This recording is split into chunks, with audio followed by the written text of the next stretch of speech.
오늘 은혜 받으실 하나님의 말씀은 가장 높으신 분이라는 제목으로 시편 91편에서 91편 1절에서 16절의 말씀을 강해로 전해드리고자 합니다. 잠깐 기도하시겠습니다. 자비로우시고 은혜로우신 아버지 하나님, 오늘도 이 종을 부족한 종을 채우셨습니다. 홀로 두지 마시옵시고 성령의 명오셔서 이 종의 생각과 행동과 이슈를 주장해 주셔서 우리 주님이 하시고자 하시는 말씀만을 전할 수 있도록 지켜주시고 임재해 주시고 함께하여 주시옵소서. 감사드리고 예수님 이름으로 기도드립니다. 아멘. 엘리온, 가장 높으신 분, 우리 하나님의 이름입니다. 하나님의 이름, 가장 높으신 분, 가장 높으신 분의 보호를 받으면서 사는 너는 전능하신 분의 그늘 아래 머물 것이다. 너는 주님께 고백하기를, 주님은 나의 피난처, 나의 요새, 내가 의지한 하나님이라 하였다. 정녕 주님은 너를 사냥꾼의 덫에서 빼내 주시고 죽을 질병에서 너를 건져 주실 것이다. 주님이 그의 깃으로 너를 덮어주시고 너도 그의 날개 아래 피할 것이니 주의 진실하심이 너를 지켜주는 방패와 성벽이 될 것이다. 그러므로 너는 밤에 찾아드는 공포를 두려워하지 않고 낮에 날아드는 화살을 무서워하지 않을 것이다. 흑암을 틈타서 퍼지는 연병과 백주에 덮치는 재앙도 두려워 마라. 내 왼쪽에 1000명이 넘어져도 내 오른쪽에서 10,000명이 쓰러져도 내게는 재앙이 다가가지 못할 것이다. 오직 너는 눈으로 자세히 볼 것이다. 악인들이 도움을 받는 것을 보게 될 것이다. 내가 주님을 내 피난처로 삼았으니 가장 높으신 분을 너의 거처로 삼았으니 내게 어떤 재앙도 내리지 않을 것이다. 내 장막에는 어떤 재앙도 가까이 하지 못할 것이다. 그가 천사들에게 명하셔서 내가 가는 길마다 너를 지키게 하실 것이니 너의 발이 돌뿌리에 부딪히지 않게 천사들이 두 손으로 너를 붙들어 줄 것이다. 내가 사자와 독사를 밟으며 사자 새끼와 살모사를 이기고 다닐 것이다. 그가 나를 간절히 열망하니 내가 그를 건져주겠다. 그가 나의 이름을 알고 있으니 내가 그를 높여주겠다. 그가 나를 부를 때에 내가 응답하고 그가 고난받을 때에 내가 그와 함께 있겠다. 그를 건져주고 그를 영화롭게 하겠다. 나는 그가 마음껏 오래 살게 하고 내 구원을 그에게 보여주겠다. 하나님은 지존자와 전능자로 불려집니다. 지존자는 엘리온, 전능자는 샤다이. 엘리온은 지존자로 번역된 것처럼 하나님의 높으심을 강조하는 이름입니다. 하나님이 모든 것 위에 높으시며 모든 권세를 지니신 주권자이심을 강조하는 이름입니다. 모든 것을 할 수 있으신 전능하신 분이십니다. 하나님께서 능력과 주권을 모두 가지고 있다는 것은 우리들에게는 정말로 중요한 일입니다. 우리는 능력이 있는데 권리가 없어서 어떤 일을 못하는 겁니다. 반대로 권리는 있는데 능력이 없어서 어떤 일을 못합니다. 또 무언가 우리가 보호해 줘야 될 측면에서도 역시 마찬가지로 못하는 데가 많습니다. 아파할 때가 많습니다. 역사를 보면 왕이 힘이 없어서 쫓겨나는 경우 있습니다. 반대로 힘은 있지만 권력이 약해서 모함을 당하고 죽임을 당하는 경우도 있습니다. 이런 이야기 속에는 항상 그 사람을 믿고 따르는 사람들이 있습니다. 그들의 운명은 그들이 믿는 그 대상이 어느 정도의 능력과 권력을 가졌느냐에 따라서 결정되어집니다. 하나님은 지존하시고 전능하십니다. 자기에게 피하는 자들을 능히 보호하시는 분이십니다. 성경은 반복해서 누가 주와 같으리라고 묻고 주 같은 분이 없다고 반복합니다. 하나님처럼 높으신 분이 없고 하나님처럼 강하신 분이 없으십니다.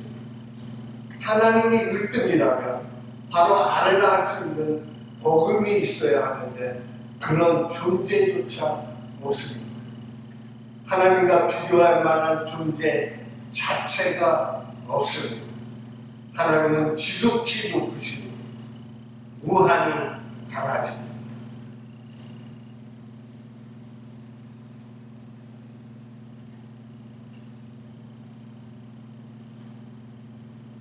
그런 하나님의 그들 아래에 있는 것은 그야말로 완벽한 보호 아래에 있는 것입니다. 어떤 걱정이나 근심을 할 필요가 없습니다. 철없고 모르는 아이들은 엄마 아빠만 있으면 세상에 무서울 것이 없는 것처럼 생각하고 행동합니다.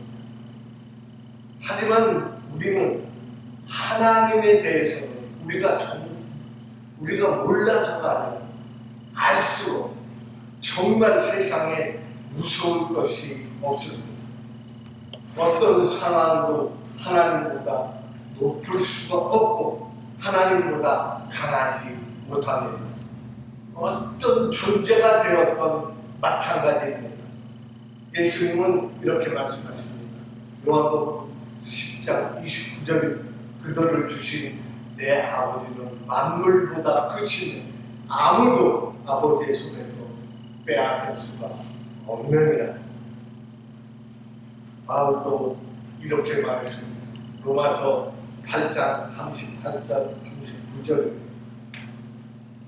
내가 확신하노니 사망이나 생명이나 천사들이나 권세자들이나 현재일이나 장래일이나 능력이나 높음이나 깊음이나 다른 어떤 피조물이라도 우리 주 그리스도 예수 안에 있는 하나님의 사랑에서 끊을 수 없느니라.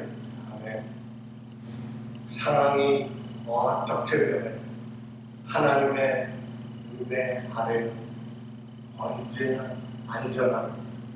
중요한 것은 하나님이 나를 보호할 수 있느냐 없느냐가 아니라 내가 그 하나님의 보호 아래 있느냐 없느냐가 지존자의 은밀한 곳에 내가 거주하고 있느냐 하나님과 함께 있느냐가 중요합니다. 이 질문의 답은 예, 아니요가 되어야 하는데 실제로 훨씬 다양한 답이 있습니다. 하나님을 부인하며 그 은혜 같은 것도 생각지 않는 사람도 있습니다. 어떤 상황에서도 하나님과 함께하는 그 은혜 아래 계속 구하는 사람이 있습니다. 그런가 하면 은혜 언저리를 맴도는 사람도 많습니다. 하나님을 믿지 않으면서 은혜 언저리에 있는 사람도 많이 있습니다. 하나님을 믿으면서 은혜 언저리에 있는 사람, 은혜 밖에 살다가 한 번씩 은혜 안으로 오는 사람, 반대로 주로 은혜 안에 있는 것 같은데 아주 중요한데 은혜 받고 나가는 사람들까지 있습니다. 지금 본문이 말하는 사람, 하나님의 온전한 보호 아래 있는 사람은 시편 91편 2절에 나는 여호와를 향하여 말하기를 그는 나의 피난처요 나의 요새요 내가 의뢰하는 하나님이라 하리라.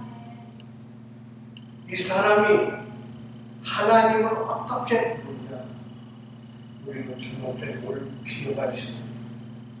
이 사람은 하나님을 여호와라고 부릅니다. 하나님의 언약의 이름으로 부르고 있습니다.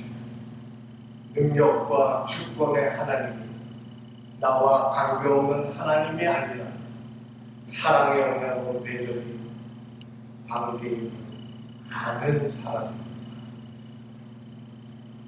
우리에게 익숙한 표현을 사용하십니다.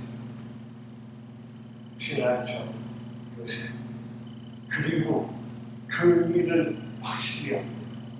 내가 의뢰하는 하나님, 내가 의뢰하는 하나님. 여기서 끝내지 않고 계속해서 반복하는 말이 바로 나입니다. 나.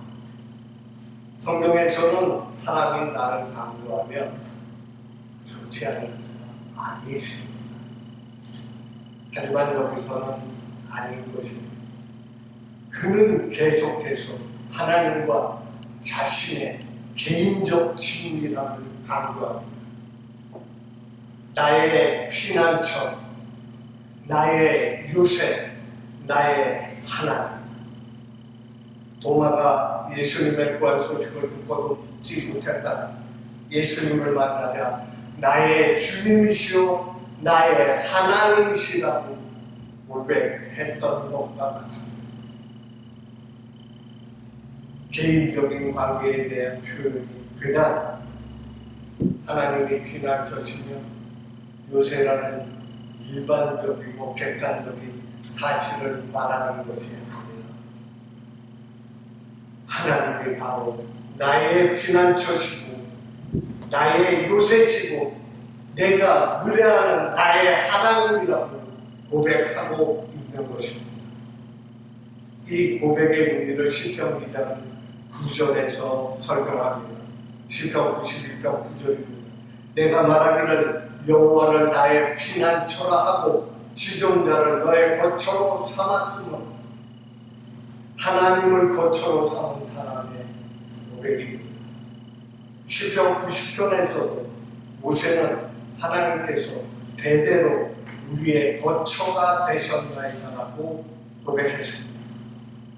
하나님께서 이스라엘의 거처가 되어 주셨습니다. 그렇다고 해서 모든 사람의 거처였던 것은 아닙니다. 그 안에는 하나님을 믿지 못하고 멸망하는 수많은 사람들이 있었습니다. 하나님의 노하심에 소멸된 사람들이 있었습니다. 전능자의 은혜 언저리에 살고 있었던 사람들이 수없이 많았습니다. 그들은 하나님을 가장 가까이서 경험할 수 있음에 하나님의 그늘 아래 살지 않았습니다. 나의 요새, 나의 하나님으로 삼지 않았습니다. 그런 사람들에게는 하나님이 가까이 계셨던 것이 복이 아니라 오히려 하였습니다. 어려움이었습니다.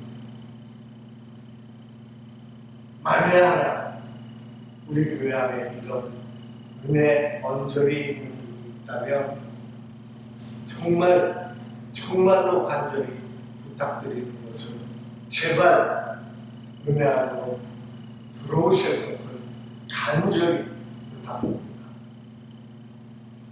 아무리 전능자의 그늘 가까이에 와서 있어도 그 안에 들어오지 않으면 아무 의미 없습니다. 아무리 하나님에 대해서 좋은 얘기를 하고 아무리 교회에 다니는 것에 대해서 좋은 생각을 가지고 있어도 본인이 교회에 잘 나온다 해도 하나님이 나의 피난처, 나의 요새, 나의 하나님이 아니라면 아무 의미가 없을 뿐 아니라 사실상 가장 불쌍한 삶이 되는 것입니다. 시편 91편 14절입니다. 하나님이 이르시되 그가 나를 사랑한 줄 내가 그를 거두리 내가 그가 내 이름을 안즉 내가 그를 높이리라. 하나님의 그늘 아래 사는 사람의 가장 중요한 모습은 바로 하나님을 사랑하고 하나님을 아는 것입니다. 하나님의 보호 아래 사는 사람은 하나님께 연연할 수밖에 없습니다. 하나님을 향한 갈망이 있고 열정이 있습니다. 물론 언제나 사람이 이렇게 뜨거울 수는 없습니다. 하지만 그런 경험이 전혀 또한 그렇게 되고자 하는 마음이 없다면 이 사람은 하나님을 사랑하는 사람이 아니라고 말할 수 있을 것입니다. 하나님에 대한 사랑은 예수님께서 말씀하신 것처럼 당연히 순종으로 드러나고 증명되어지지만 그 전에 마음속에 원한이 있어야 합니다. 사랑과 순종은 뗄 수 없는 관계이지만 그렇다고 사랑이 순종이고 순종이 사랑인 것은 아닙니다. 하나님은 여기서 사랑의 결과인 순종보다 사랑이라는 마음 자체를 말씀하고 계신 것입니다. 우리 예수님은 사랑이십니다. 전능자의 그늘 아래 사는 이 사람의 가장 큰 특징은 그의 눈과 그의 마음이 하나님을 향하고 있습니다. 하나님께 연연하고 집착합니다. 하나님을 사랑합니다. 그가 전능자의 그늘 아래 사는 우리인 것입니다. 아니, 우리이어야 합니다. 하나님은 이 사람이 하나님의 이름을 안다고 말씀하셨습니다. 너무나 당연한 결과입니다. 그는 하나님을 지존자로 합니다. 전능자로 합니다. 여호와로 합니다. 피난처로 알고 요새로 합니다. 그리고 하나님으로 합니다. 하나님의 성품을 단순히 지식으로 아는 것이 아니라 경험적으로 친밀하게 합니다. 하나님을 하나님으로 알고 하나님과 함께하는 사람입니다. 전능자의 그늘 아래 살며 하나님의 완전한 보호하심 아래 살고 있는 것입니다. 시편 기자는 이런 사람을 축복합니다.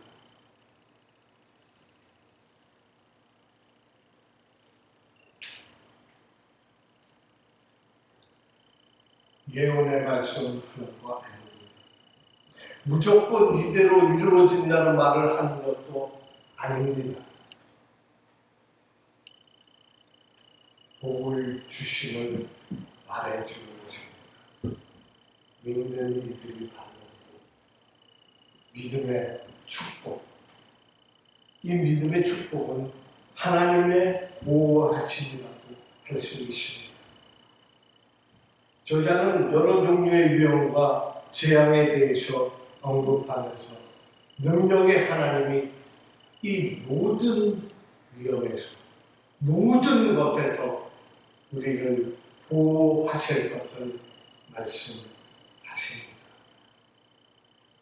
저자는 계속해서 노랗고 독자를 지칭합니다. 전능자의 그늘 아래 사는 모든 사람, 이 시편이 기록될 당시의 대상이든지 지금 이 시편을 읽고 있는 우리들, 듣고 있는 우리들 누구든지 너가 되어 이 축복의 대상이 될 수 있게 하나님은 하셨습니다. 누구든지 하나님을 나의 하나님으로 의뢰하는 사람이라면 이 말씀은 바로 그를 위한 말씀입니다. 시편 91편 3절입니다. 이는 그가 너를 새 단양꾼의 골무에서와 심한 전염병에서 건지실 것입니다. 새 단양꾼의 골무에 잡히는 사람은 거의 없을 것입니다. 따라서 이 말씀은 문자적인 의미가 아니라 비유적인 의미가 있음을 전제로 두고 우리는 해석해야 합니다. 여기서 저자는 올무의 위험을 말하고 있습니다. 올무는 갑작스러운 위험이 주로 사람이 계략을 꾸며서 다른 사람을 위험에 빠뜨리는 이미지를 성경에서는 자주 사용되었습니다. 여기서도 같은 의미입니다. 시편 91편 4절입니다. 그가 너를 그의 깃으로 덮으시리니 죄송합니다. 감기가 완전히 떨어지지 않는다.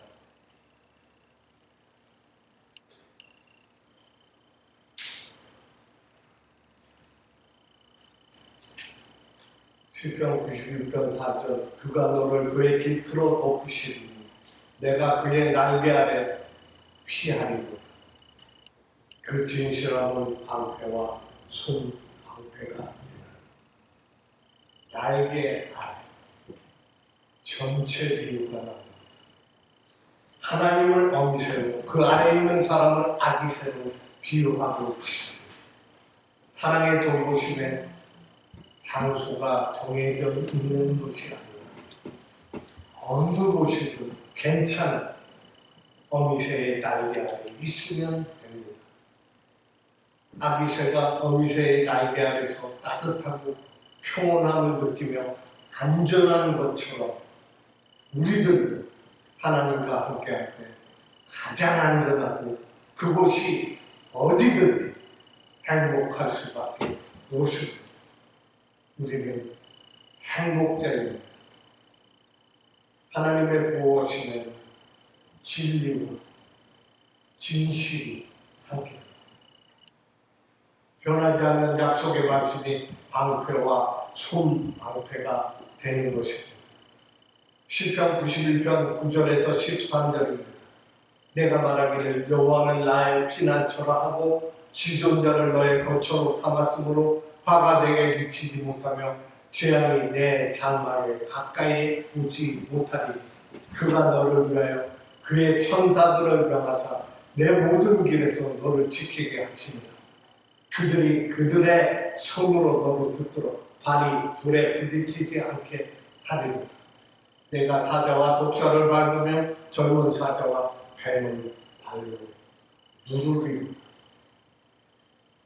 갑자기 사자, 독사, 젊은 사자, 뱀이 여기서 왜 나올까? 창세기 3장 뱀의 머리를 여자의 후손이 상하게 할 것이라는 말씀이 생각날 수 있습니다. 사자를 죽였던 삼손이 생각날 수도 있습니다. 어떤 면에서는 연결점이 있을 수도 있겠지만 오늘 시편 기자가 말하는 것은 사자와 독사와 같이 위험한 세력입니다. 그 세력에게도 하나님을 의뢰하는 사람은 확실히 이긴다는 말씀입니다. 확실히 할 것은 천사는 하나님의 보내심을 받아서 우리를 돕고 보호해야 합니다. 우리를 돌보고 보호하시는 분은 하나님이십니다. 하나님의 허락 없이는 그 어떤 강한 세력도 우리를 해할 수가 없습니다. 하나님은 그분의 그늘 아래로 피한 사람을 보호하시고 더 나아가서 승리하게 하십니다. 아무 의미 없이 그냥 희망적이고 좋은 말을 해주는 덕담 같은 거 아닙니다. 하나님의 약속에 근거한 축복의 말씀입니다. 그 약속의 말씀이 본문 마지막에 하나님께서 직접 하신 말씀을 인용해서 기록하고 있습니다. 믿음의 약속. 시편 91편 14절 하나님이 이르시되 그가 나를 사랑한즉 내가 그를 건지리라. 그가 내 이름을 안즉 내가 그를 높이리라. 앞서 살펴본 것처럼 하나님의 약속의 말씀을 받을 수 있는 사람은 하나님을 사랑하고 하나님의 이름을 아는 사람입니다. 하나님은 그를 건지시고 높이실 것이라고 말씀하셨습니다. 위험에서 구하고 위험으로부터 안전한 높은 곳에 두시겠다 약속하셨습니다. 하나님은 이렇게 약속하셨습니다. 시편 91편 15절 그가 내게 간구하리니 내가 그에게 응답하리라. 그들이 환난 당할 때에 내가 그와 함께하여 그를 건지고 영화롭게 하리라.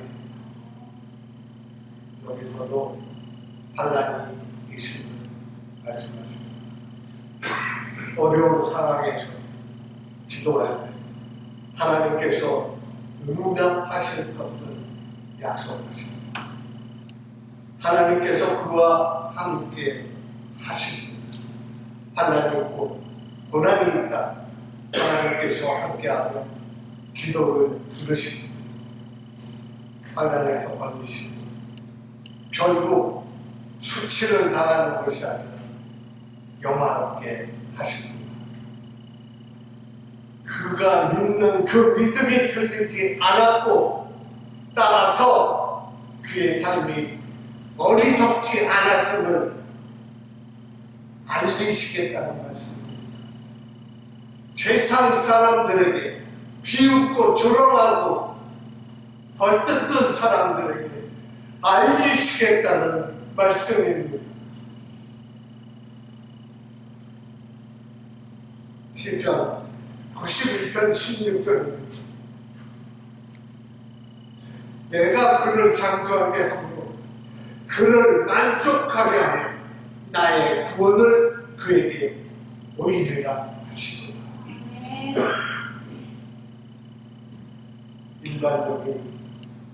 아주 일반적인 약속의 말씀입니다.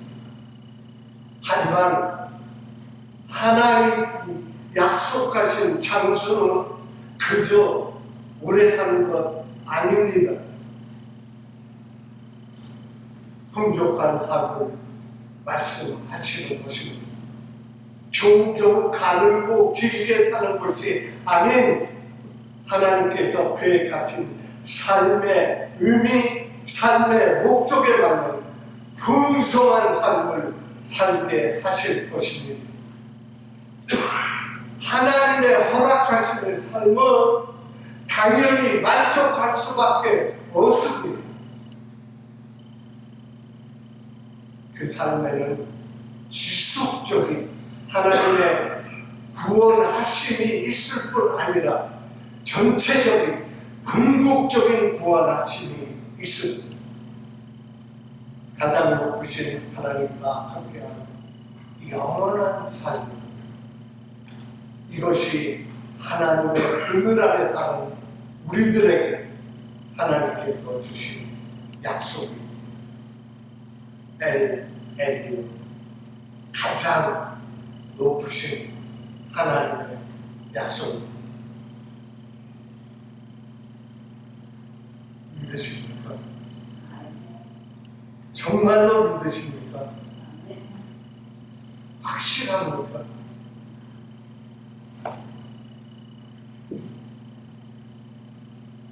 이 말씀이 진짜입니다. 여전히 우리에게 유효합니다.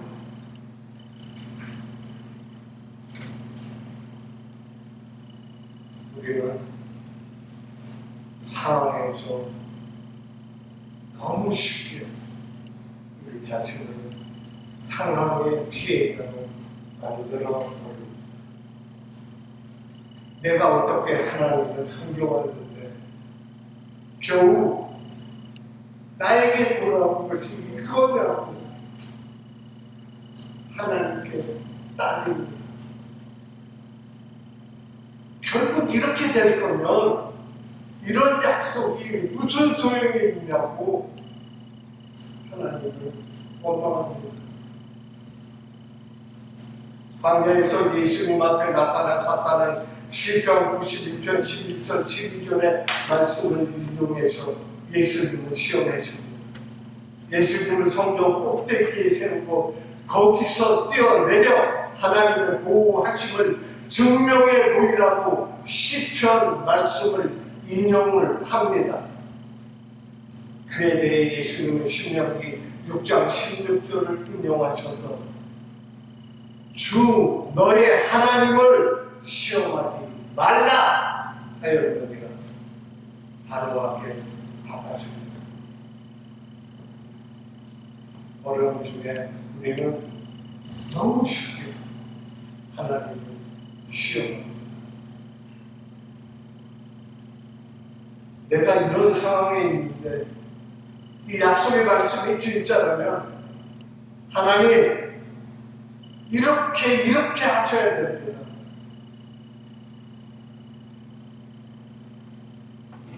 이렇게 말합니다. 신뢰하는 것이 아니라 시험하는 것. 피해자로서 권리를 하나님께 주장하듯 그렇게 합니다. 전능자의 그늘 아래 산다는 것은 그런 것 아닙니다. 오히려 이런 상황 속에서도 여전히 지존하시고 전능하신 하나님을 믿는 것을 말씀하고 있습니다.